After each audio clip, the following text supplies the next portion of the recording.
तो चलिए प्रिय भक्तगण, आज हम आपको एक कथा का श्रवण करा रही हूँ जो सुनने मात्र से आपके जीवन में सुख, संपत्ति और धन की वर्षा होगी। तो चलिए कथा को प्रारंभ करते हैं। आज हम आपको काशी विश्वनाथ के चिड़िया वाली बूढ़ी माँ की सच्ची कहानी सुनाएंगे। कौन है ये चिड़िया वाली बूढ़ी माँ और उनकी चिड़िया की क्या कहानी है, इस कहानी को ध्यान से सुनो। हम बनारस के प्रमुख विश्वनाथ मंदिर से इस कहानी की शुरुआत करते हैं।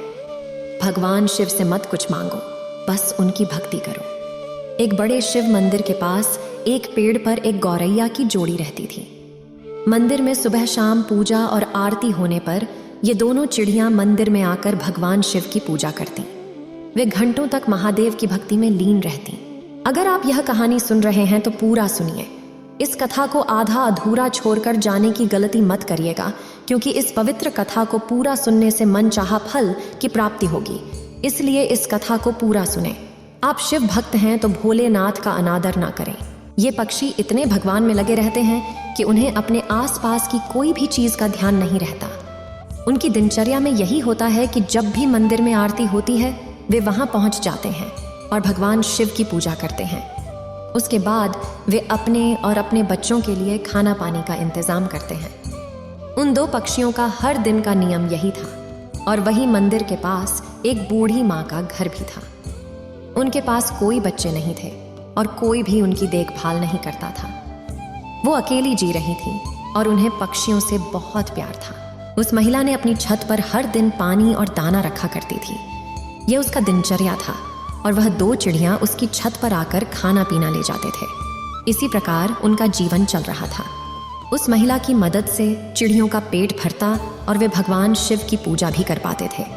लेकिन एक दिन उस महिला को बीमारी हो गई और वो बिस्तर पर पड़ गई। उसके पास कोई भी नहीं था जो उसकी देखभाल करे या दवाई लाए। वो बिस्तर पर ही रहती और अब उसने छत पर दाना पानी नहीं रखा। जब वो चिड़ियां उसकी छत पर खाने के लिए आती, वहां कुछ भी नहीं मिलता। तो वे समझते हैं कि माँ कहाँ गई, खुराक क्यों नहीं मिल रही। ऐसे ही 2-3 दिन गुजर जाते हैं। माँ धीरे धीरे कमजोर होती है। बिना मेडिसिन उनका एक दिन मृत्यु हो जाता है। जब पक्षी देखते हैं कि माँ की कोई खबर नहीं और खुराक भी नहीं डाली जा रही, तो वे परेशान हो जाते हैं। वे बहुत परेशान होकर पूरे गांव में उस बूढ़ी माँ की तलाश करते हैं।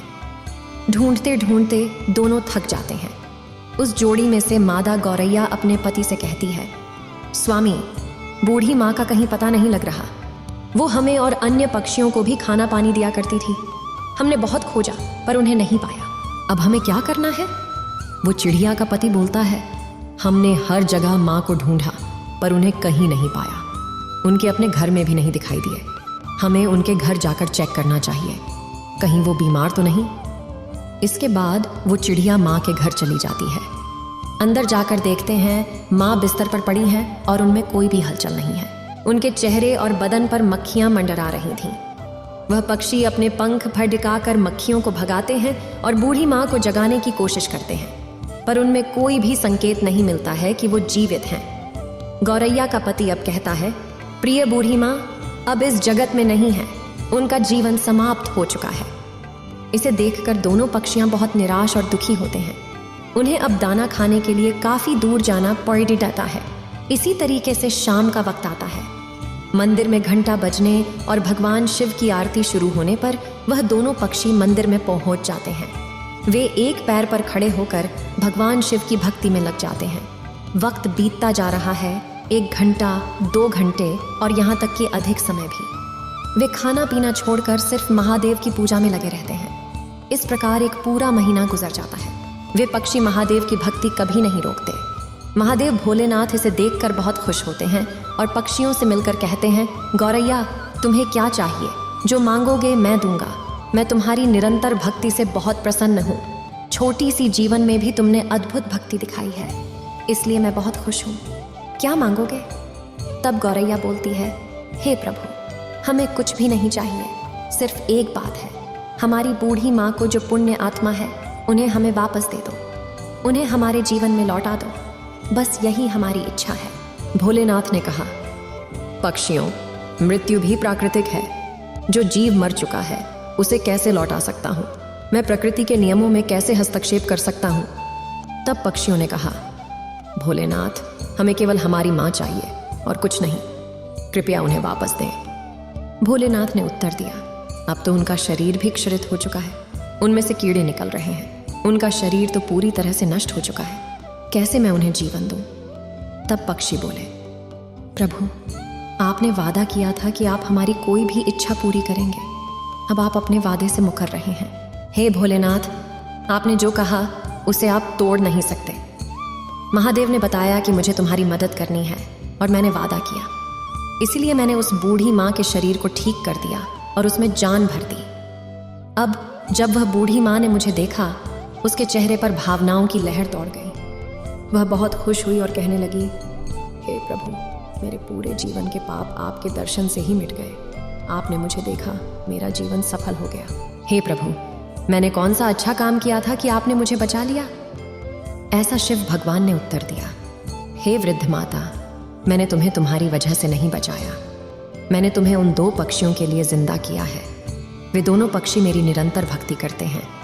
वे दिन रात बिना खाने पीने के एक पैर पर खड़े होकर मेरी पूजा करते हैं। इसी कारण मैंने उन्हें वरदान दिया। उनके कारण तुम आज जिंदा हो, इस धरती पर हो। वे पक्षी वही हैं जो तुम्हारे घर की छत पर रोज आकर दाना खाते हैं। वह गौरैया की जोड़ी है, उसी की भक्ति के कारण तुम जिंदा हो। बूढ़ी माँ ने भगवान शिव को प्रणाम किया और भगवान शिव वहां से गए। उस माँ ने फिर अपनी छत पर खाना और पानी रखा। गौरैया पक्षियों की जोड़ी वहां आती है और पानी पीती, खाना खाती है।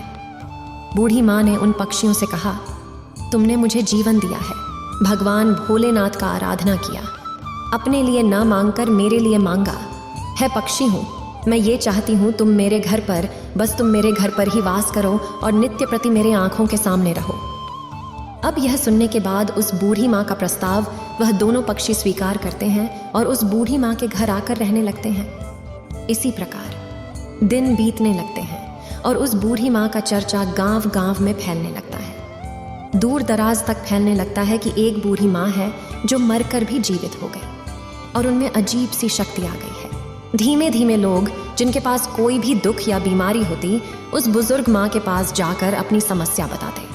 माँ भगवान शिव के नाम पर पूजा करके उनकी मदद करती थी। इससे लोगों की परेशानियां दूर हो जाती थीं।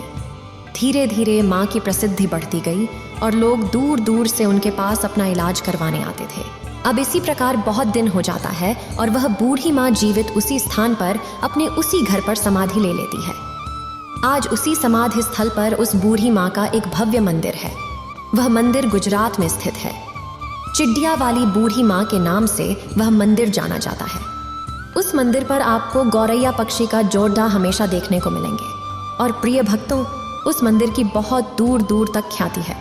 लोग कहते हैं किसी को भी कोई तकलीफ रहता है, कोई शारीरिक कष्ट रहता है, कोई रोग रहता है, तो वहां जाने पर, भक्ति करने पर, पूजा पाठ करने पर वो तकलीफ हो, रोग ठीक हो जाता है। प्रिय भक्तों, एक गौरैया ने बुजुर्ग माँ को अपनी पूरी भक्ति से जीवन दिया। शिवजी की दया से उस माँ ने जीवन पाया और लोगों की भलाई में लग गई। इस कहानी से हमें ये सीखने को मिलता है कि हमें किसी और पर निर्भर नहीं रहना चाहिए।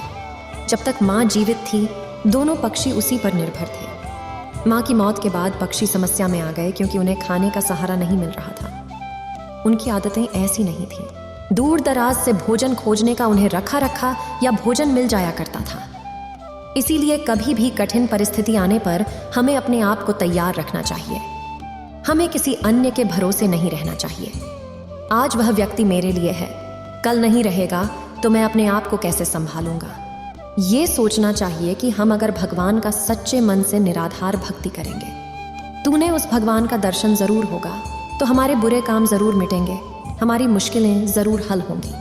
बस जरूरी है मन में ईमानदारी और भक्ति, जैसे उस छोटे पक्षी ने दिखाई। जो करना है वो होकर रहेगा। महाकाल से बड़ा कोई नहीं। इस वीडियो को बोलते समय कोई त्रुटि हो तो मैं क्षमा चाहती हूँ। उम्मीद है आप सभी को ये वीडियो अच्छी लगी होगी। अगर आप शिव के सच्चे भक्त हैं तो चैनल को सब्सक्राइब और वीडियो को लाइक करके कमेंट में हर हर महादेव लिख दीजिए।